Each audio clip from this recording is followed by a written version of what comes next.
Hello students, आज हम फजान्स rule के बारे में डिटेल में पढ़ेंगे। यह आपका फजान रूल है वो कंपटीशन के पॉइंट ऑफ व्यू से भी और बोर्ड के पॉइंट ऑफ व्यू से भी मोस्ट इंपॉर्टेंट है भी। ठीक है, आप इस लेक्चर को देखने के बाद में आप आसानी से कंपेयर कर पाओगे भी कौन से आयोनिक कंपाउंड के अंदर कोवेलेंट कैरेक्टर ज्यादा होंगे और कौन से आयोनिक कंपाउंड के अंदर कोवेलेंट कैरेक्टर कम होंगे।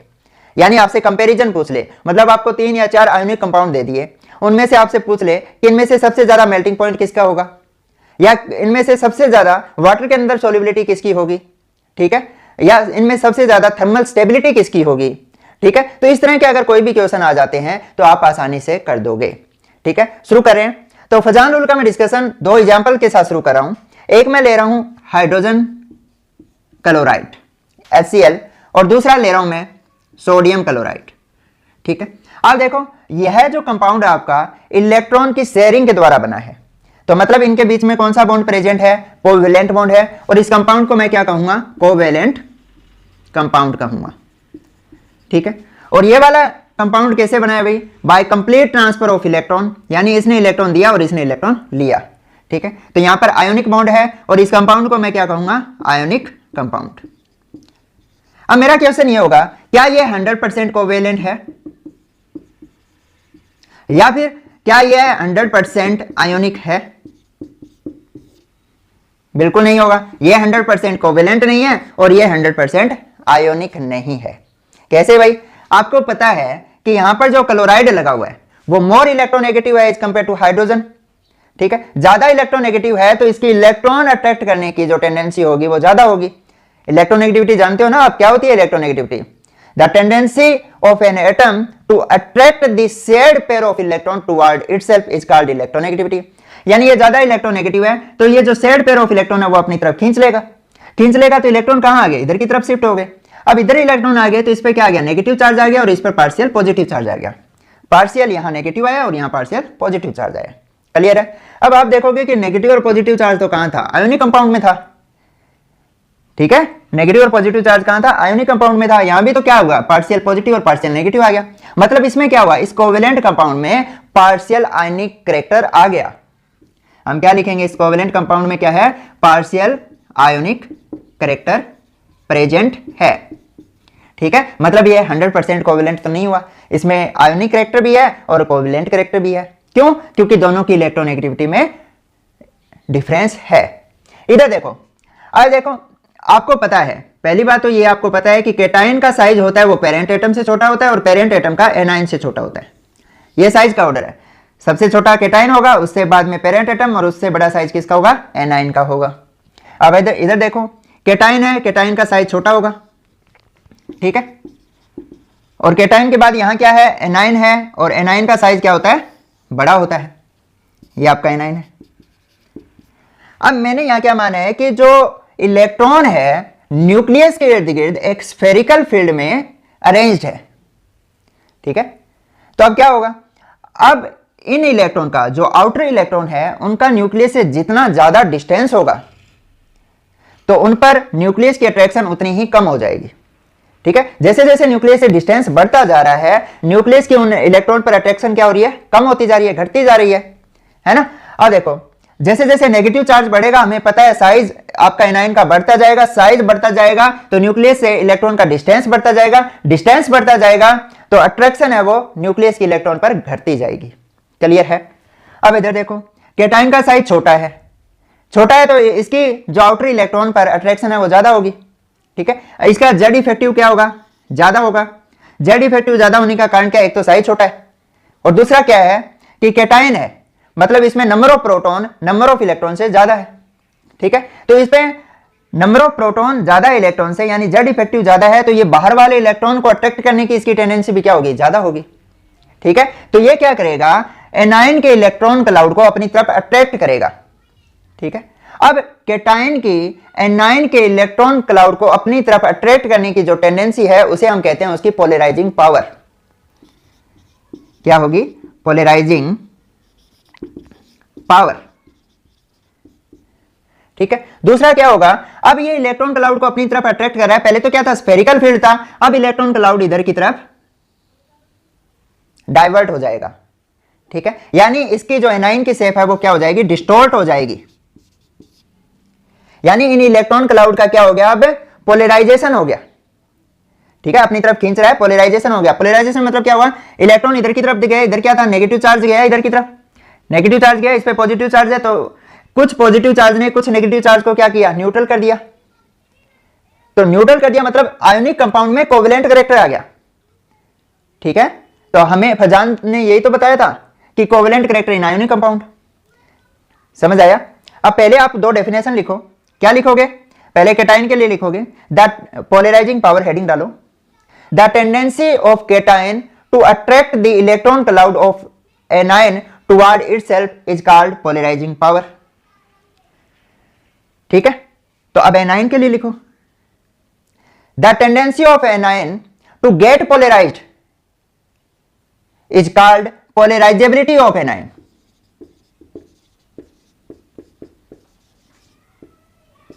Is called polarisability of anion, यानी इस एनायन की पोलराइज्ड हो जाना, यानी इसके इलेक्ट्रॉन क्लाउड का डिस्टॉर्ट हो जाना क्या कहलाता है, इसकी पोलराइजेबिलिटी कहलाता है। ठीक है, सीधा ऐसे लिखना चाहो तो ऐसे भी लिख सकते हो, the tendency of anion to get distorted by cation is called polarisability.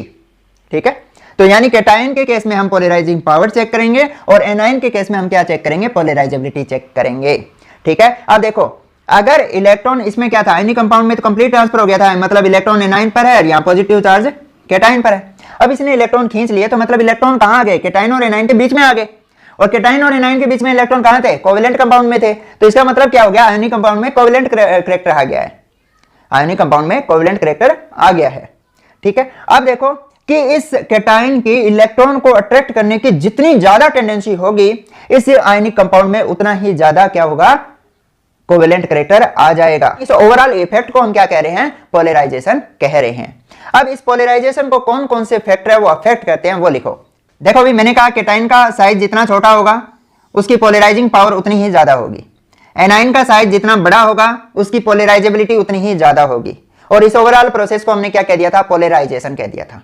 Cation क्या करेगा, इलेक्ट्रॉन क्लाउड को अपनी तरफ खींचेगा, मतलब इलेक्ट्रॉन की डेंसिटी है एनायन और केटाइन के बीच में इंक्रीज हो गई है, और इलेक्ट्रॉन की डेंसिटी अगर एनायन और केटाइन के बीच में इंक्रीज हुई मतलब उससे क्या हो गया, उनके बीच में कोवेलेंट कैरेक्टर आ गया है। ठीक है, अब यह डिपेंड किस पे करेगी कि इसमें कितना कोवेलेंट कैरेक्टर है, यह डिपेंड करेगी एक तो साइज ऑफ केटाइन पर और दूसरा है साइज ऑफ एनायन पर। कैसे भी, मैं मान लो कि ये मेरा एक केटाइन है जिसका साइज इतना है, दूसरे केटाइन का साइज ये वाला है, और तीसरे केटाइन का साइज ये वाला है। ठीक है, इन केटाइन को मैंने ए बी सी माना।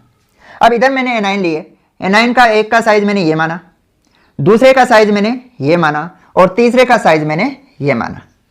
ठीक है, तो इसको मैंने मान लिया कि डी ई एंड एफ है। ठीक है, अब आप बताओ कि इनमें कौन से केटाइन और एनायन के केस में पोलराइजेशन मैक्सिमम होगी। हम सीधा कह देंगे इसका साइज सबसे छोटा है तो इसकी पोलराइजिंग पावर मैक्सिमम होगी, और एनायन की पोलराइजेबिलिटी डिपेंड करती है साइज पर। ठीक है, साइज जितना बड़ा होगा इलेक्ट्रॉन के ऊपर अट्रैक्शन उतनी ही कम होगी, इलेक्ट्रॉन पर अट्रैक्शन जितनी कम होगी यह उतनी आसानी से उसको डिस्टॉर्ट कर देगा।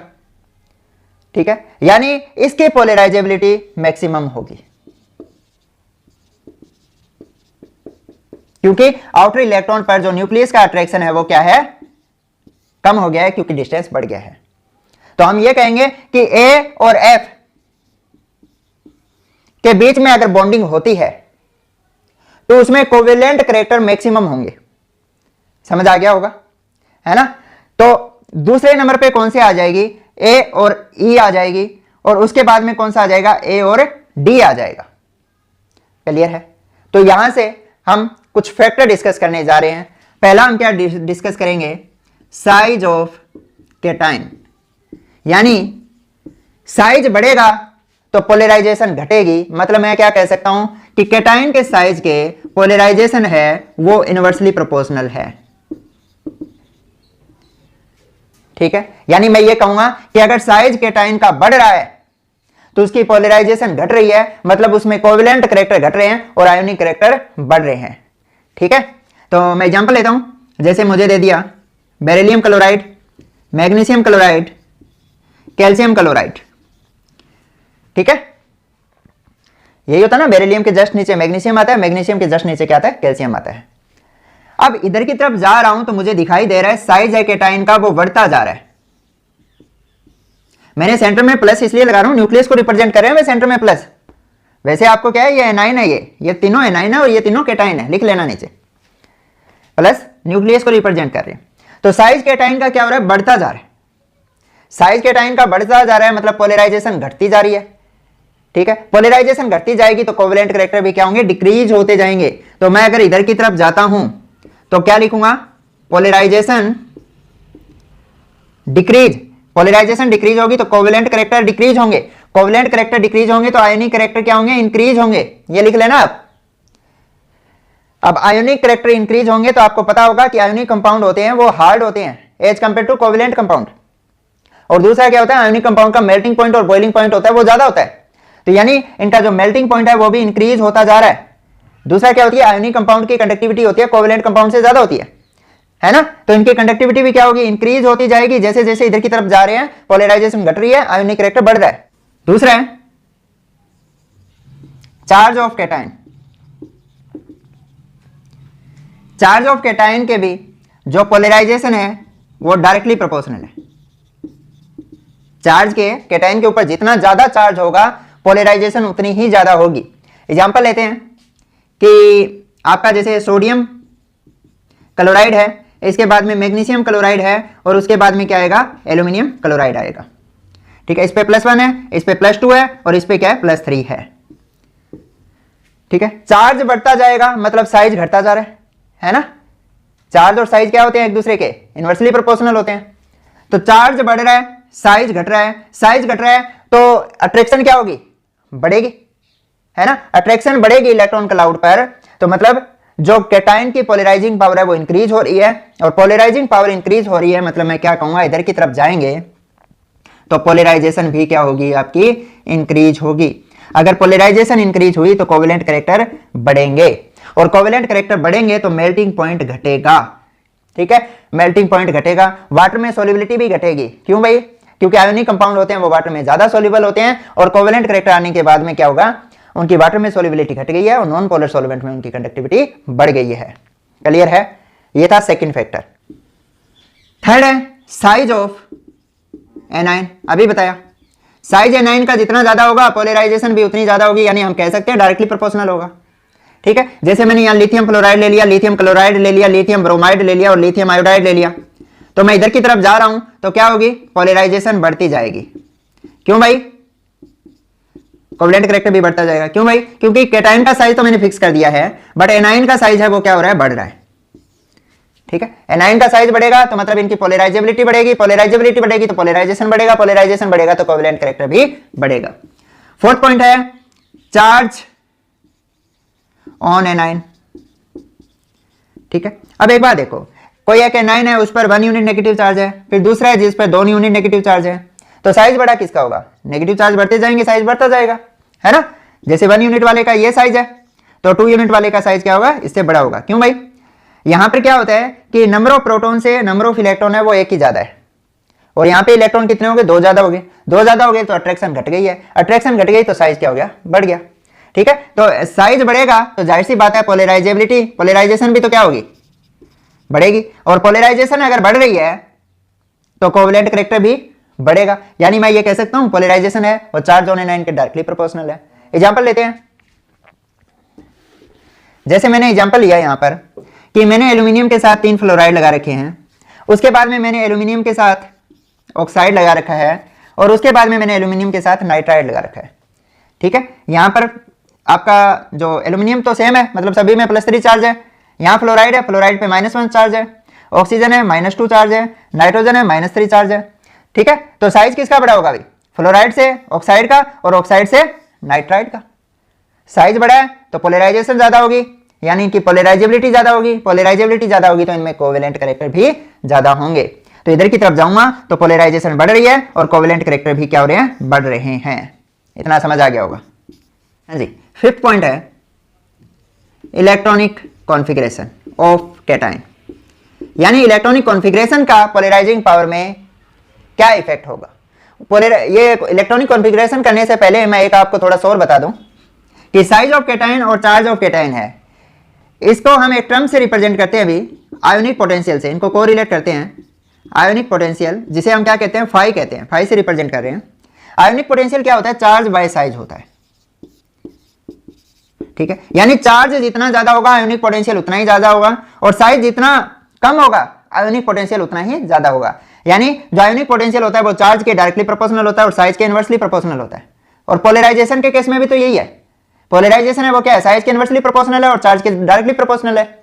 यानी मैं ये कह सकता हूं कि जो आयोनिक पोटेंशियल है वो पोलराइजेशन के डायरेक्टली प्रोपोर्शनल होगा, ठीक है। यानी जितना ज्यादा आयोनिक पोटेंशियल होगा कोवेलेंट कैरेक्टर उस कंपाउंड में उतना ही ज्यादा होगा। पोलराइजेशन को अफेक्ट करने वाला लास्ट फैक्टर है electronic configuration of A cation. देखो भाई, तो जिन भी कैटायन की सूडो इनर्ट गैस कॉन्फ़िगरेशन होती है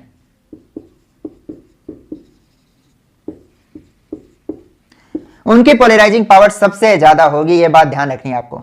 उसके बाद में किन क्या आएगी भी, जिनमें 18+2 इलेक्ट्रॉनिक कॉन्फ़िगरेशन होगी, अभी एग्जांपल से डिस्कस करेंगे।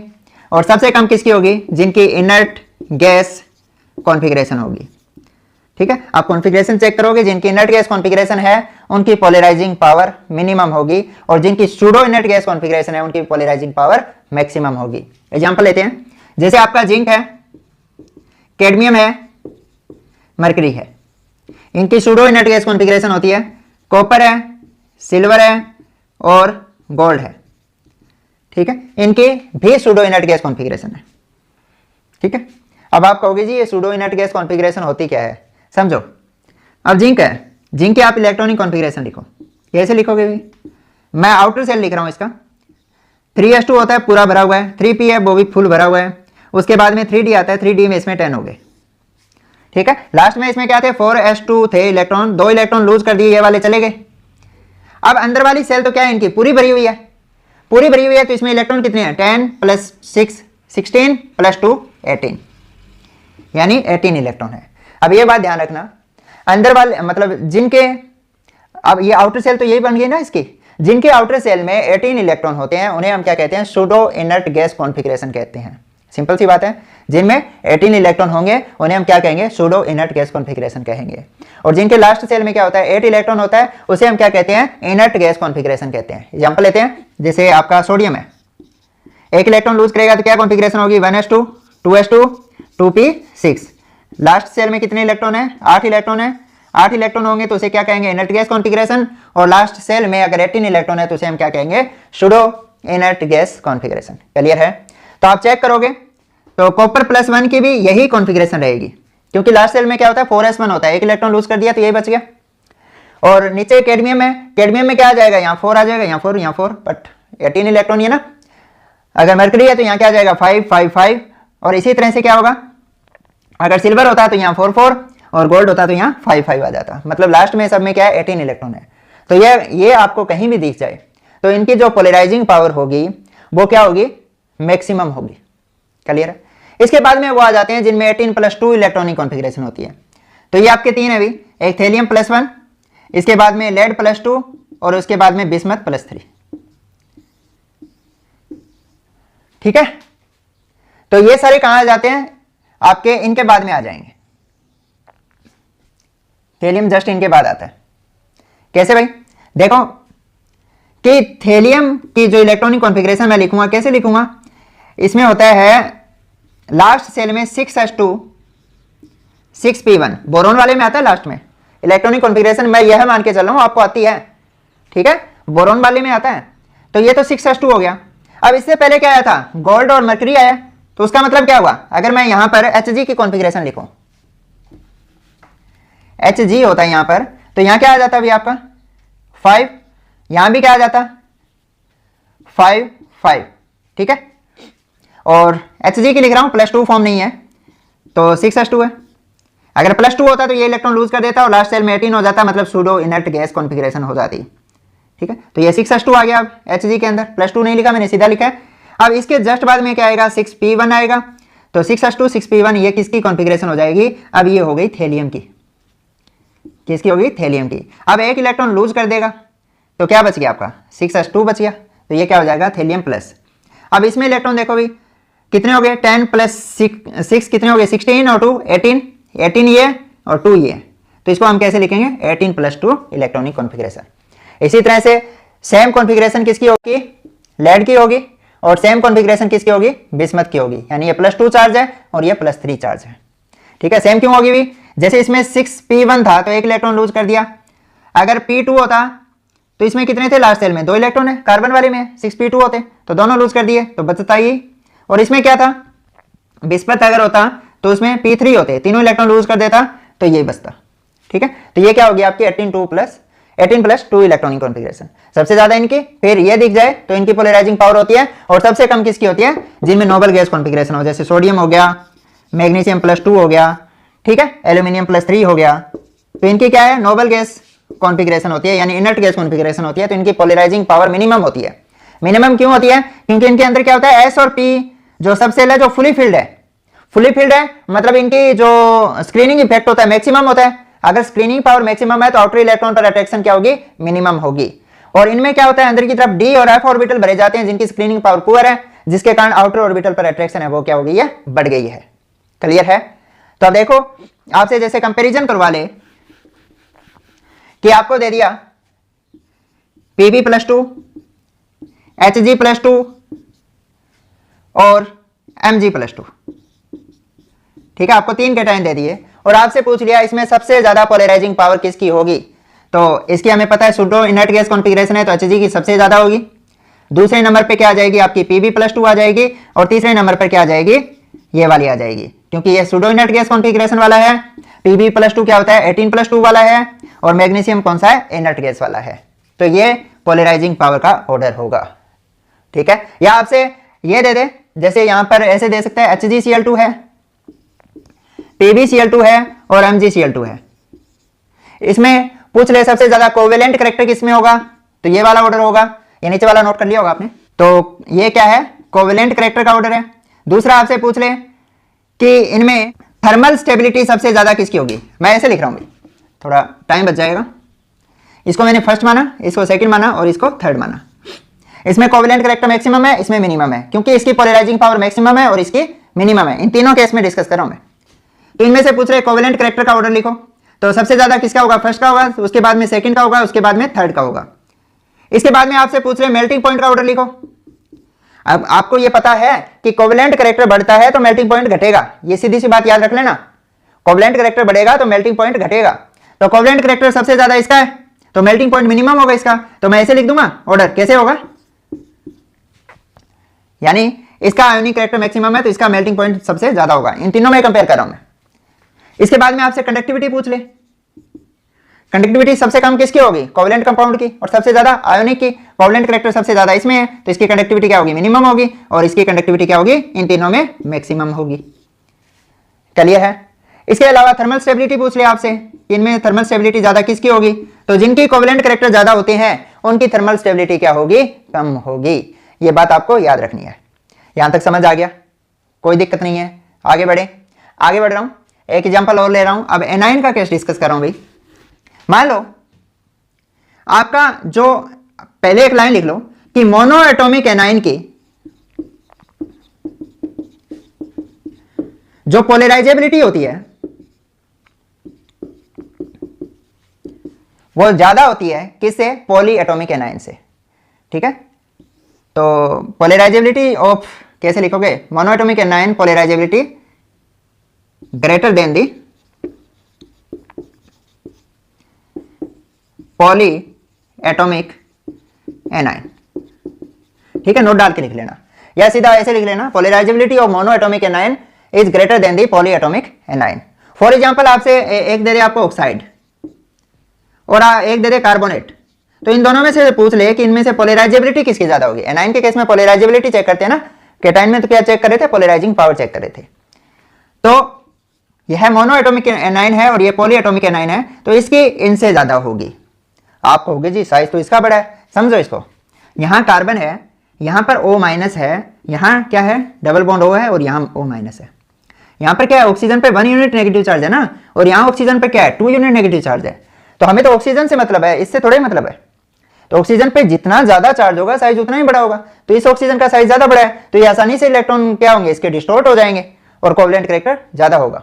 समझ आ गया होगा। दूसरा एक बात और ध्यान रखना कि सेंट्रल एटम की इलेक्ट्रोनेगेटिविटी भी अफेक्ट करेगी। अगर ये ज्यादा इलेक्ट्रोनेगेटिव है, ठीक है, तो जैसे अब ये ज्यादा नेगेटिव है तो ये इलेक्ट्रॉन क्लाउड को क्या करेगा, अपनी तरफ खींच लेगा। अब इलेक्ट्रॉन को अपनी तरफ खींच लिया तो जो मेटल अपनी तरफ खींच रही थी इलेक्ट्रॉन को, वो टेंडेंसी क्या हो जाएगी, डिक्रीज हो जाएगी। क्यों, इस पे इलेक्ट्रॉन डेंसिटी क्या होगी, कम होगी। किसने कम कर दी, इसी ऑक्सीजन के जो सेंट्रल एटम था उसने। ठीक है, तो यह भी अफेक्ट करती है। जैसे एक एग्जांपल लेते हैं, हम यहां ले रहे हैं, आपको पता होगा नाइट्रोजन के जस्ट नीचे क्या आता है, फॉस्फोरस आता है, और फॉस्फेट होता है ये वाला PO3, और उसके नीचे क्या आता है, आर्सेनेट, ये वाला। ठीक है, तो फॉस्फोरस की इलेक्ट्रोनेगेटिविटी आर्सेनिक से क्या होगी, ज्यादा होगी। ज्यादा होगी तो ये क्या करेगा, ऑक्सीजन के इलेक्ट्रॉन को अपनी तरफ खींच लेगा, जिससे क्या होगा, मेटल उसको डिस्टॉर्ट नहीं कर पाएंगे। डिस्टॉर्ट नहीं कर पाएंगे तो मतलब इसमें क्या होगा, कोवेलेंट कैरेक्टर है वो इससे क्या होगा, कम होगा। आपके एनसीईआरटी में एक ये दिया हुआ है कि कॉपर क्लोराइड है और सोडियम क्लोराइड है, इनमें से ज्यादा कोवेलेंट कैरेक्टर किसमें है। आप सीधा देखो, कॉपर पे +1 चार्ज है और सोडियम पे भी +1 चार्ज है, दोनों का चार्ज क्या है, सेम है, और साइज भी क्या होता है, लगभग सेम होता है। साइज क्या लिखेंगे, अप्रोक्सीमेट सेम होगा, लगभग सेम होगा। अब चार्ज सेम है, साइज सेम है। अब क्या देखेंगे इसमें देखेंगे हम इलेक्ट्रॉनिक कॉन्फ़िगरेशन। अब इसको देखोगे तो ये क्या है, सूडो इनर्ट गैस कॉन्फ़िगरेशन है इसकी, और इसकी क्या है, नोबल गैस कॉन्फ़िगरेशन है। और हमें पता है जिनकी सूडो इनर्ट गैस कॉन्फ़िगरेशन होती है उनकी जो पोलराइजिंग पावर होती है ज्यादा होती है। तो इनमें क्या होगा, कोवेलेंट कैरेक्टर ज्यादा है, और इनमें क्या है, कंपैरिजन में कोवेलेंट कैरेक्टर क्या है, कम है। समझ आ गया। अब दूसरा देखो, एक आपसे पूछ ले कि बेरिलियम +2 है और एल्यूमिनियम +3 है, इनमें आप बताओ कि पोलराइजिंग पावर किसकी ज्यादा होगी। तो आपको ध्यान रखना है भी बेरिलियम +2 की जो पोलराइजिंग पावर होती है वो एल्यूमिनियम +3 से ज्यादा होती है। मोस्ट इंपोर्टेंट है अभी। क्यों, इसका हमें पता कैसे चला कि आपका जो बेरिलियम फ्लोराइड होता है उसमें कोवेलेंट कैरेक्टर होते हैं वो ज्यादा होते हैं as compare to aluminium fluoride. Aluminium fluoride आपको पता होगा आयोनिक होता है, ठीक है, और एल्यूमिनियम जो क्लोराइड होता है वो आपका क्या होता है, कोवेलेंट होता है। तो ये आयोनिक है और इसमें क्या है, कोवेलेंट कैरेक्टर ज्यादा है। तो जाहिर सी बात है कोवेलेंट कैरेक्टर ज्यादा क्यों हुए होंगे, क्योंकि इसकी जो पोलराइजिंग पावर है वो ज्यादा है, तभी तो कोवेलेंट कैरेक्टर ज्यादा है इसमें। समझ आ गया। सोल्युबिलिटी पर इफेक्ट देखते हैं, सोल्युबिलिटी इन वाटर। तो आपसे पूछ ले कि जैसे आपका है FeOH होल थ्राइस और एक है FeOH होल ट्वाइस, इन दोनों में से वाटर में सोल्युबिलिटी ज्यादा किसकी होगी। अब एक पे देखो +3 चार्ज है और एक पे +2 चार्ज है। +3 चार्ज है तो इसकी पोलराइजिंग पावर क्या होगी, ज्यादा होगी। पोलराइजिंग पावर ज्यादा है तो इसमें कोवेलेंट कैरेक्टर क्या होंगे, ज्यादा होंगे, और इसमें कोवेलेंट कैरेक्टर क्या होंगे, उसके कंपैरिजन में कम होंगे। और जिसमें कोवेलेंट कैरेक्टर कम होते हैं उनमें आयोनिक कैरेक्टर ज्यादा होंगे, और यहां पर क्या होंगे, आयोनिक कैरेक्टर कम होंगे। आयोनिक कैरेक्टर ज्यादा है तो वो पोलर सॉल्वेंट में सोल्यूबल होगा, यानी वाटर में ज्यादा सोल्यूबल होगा उसके कंपेयर में। समझ आएगा। ध्यान रखना भी जिनमें आयोनिक कैरेक्टर ज्यादा होते हैं वो वाटर में पोलर सॉल्वेंट में सोल्यूबल होते हैं, और जिनमें कोवेलेंट कैरेक्टर ज्यादा होते हैं वो नॉन पोलर सॉल्वेंट में सोल्यूबल होते हैं। अगर आपसे ये पूछ लेता कि सोल्युबिलिटी नॉन पोलर सॉल्वेंट, तो इसकी ज्यादा हो जाती, क्योंकि इसमें कोवेलेंट कैरेक्टर बहुत ज्यादा है। सेकंड एग्जांपल ले रहे हैं, जैसे Ag2S है और Ag2O है, इनमें से पूछ ले वाटर सोल्युबिलिटी ज्यादा किसकी होगी। यहां एनाइन देखेंगे कि यहां पे सल्फर पर 2 यूनिट नेगेटिव चार्ज है और यहां ऑक्सीजन पर 2 यूनिट नेगेटिव चार्ज है, मतलब इसका साइज बड़ा है और इसका साइज छोटा है, तो इसकी पोलराइजेबिलिटी ज्यादा होगी। पोलराइजेबिलिटी ज्यादा होगी तो यहां कोवेलेंट कैरेक्टर क्या होंगे, ज्यादा होंगे, और आयोनिक कैरेक्टर क्या होंगे, कम होंगे। और यहां पर क्या है, यहां पर कोवेलेंट कैरेक्टर कम है और आयोनिक कैरेक्टर क्या होंगे, ज्यादा होंगे, क्योंकि इसका साइज छोटा है, पोलराइजेबिलिटी कम है, तो आयोनिक कैरेक्टर यहां ज्यादा है तो इसकी वाटर सोल्युबिलिटी है वो ज्यादा होगी। यानी आप इसी मतलब आपको अगर पोलराइजेबिलिटी या पोलराइजिंग पावर के टाइम की पता है, या पोलराइजेशन प्रोसेस के बारे में पता है, या फजान रूल के बारे में पता है आपको, तो आप आसानी से किन्हीं की भी जो वाटर सोल्युबिलिटी है वो कंपेयर कर सकते हो। इसके बाद में एक थर्मल स्टेबिलिटी का एग्जांपल लेते हैं, नोट करो ये थर्मल स्टेबिलिटी। अब देखो जिनका आयनिक, जिन भी कंपाउंड में आयनिक कैरेक्टर ज्यादा होंगे उनकी जो थर्मल स्टेबिलिटी है वो क्या होगी, ज्यादा होगी। थर्मल स्टेबिलिटी को मैं TS लिख रहा हूं, यानी थर्मल स्टेबिलिटी है वो डायरेक्टली प्रोपोर्शनल है आयनिक कैरेक्टर के। एग्जांपल लेते हैं, जैसे एक आपका सोडियम कार्बोनेट है और एक आपका कैल्शियम कार्बोनेट है, ठीक है। यहां पर क्या है, कैल्शियम +2 है और यहां सोडियम क्या आपका +1 है। आपसे पूछ ले इन दोनों में थर्मल स्टेबिलिटी ज्यादा किसकी होगी, पहले आप पोलराइजिंग पावर चेक करोगे तो इसकी पोलराइजिंग पावर है वो ज्यादा है तो मतलब इसमें कोवेलेंट कैरेक्टर ज्यादा होंगे, और कोवेलेंट कैरेक्टर ज्यादा है तो थर्मल स्टेबिलिटी क्या होगी, कम होगी। यानी मैं ये कहूंगा थर्मल स्टेबिलिटी है वो कोवेलेंट कैरेक्टर के इनवर्सली प्रोपोर्शनल है। अब यहां कोवेलेंट कैरेक्टर ज्यादा है तो मतलब क्या होगा, आयोनिक कैरेक्टर कम है, आयोनिक कैरेक्टर कम है तो मतलब थर्मल स्टेबिलिटी क्या होगी, कम होगी। और यहां आयोनिक कैरेक्टर क्या है, ज्यादा है तो इसकी थर्मल स्टेबिलिटी ज्यादा होगी। तो ये वाला होता है, ठीक है। तो सोडियम कार्बोनेट की थर्मल स्टेबिलिटी है वो कैल्शियम कार्बोनेट से ज्यादा होगी, क्लियर है। और इसी कारण से क्या होता है, यह डिकम्पोज नहीं होता और यह डिकम्पोज होकर आपका क्या देता है, कैल्शियम ऑक्साइड देता है और CO2 देता है अगर आप हीट दोगे, और ये वाला डिकम्पोज नहीं होगा। दूसरा एक एग्जांपल और ले सकते हो, जैसे लिथियम कार्बोनेट है और सोडियम कार्बोनेट है, इन दोनों में से थर्मल स्टेबिलिटी किसकी ज्यादा होगी।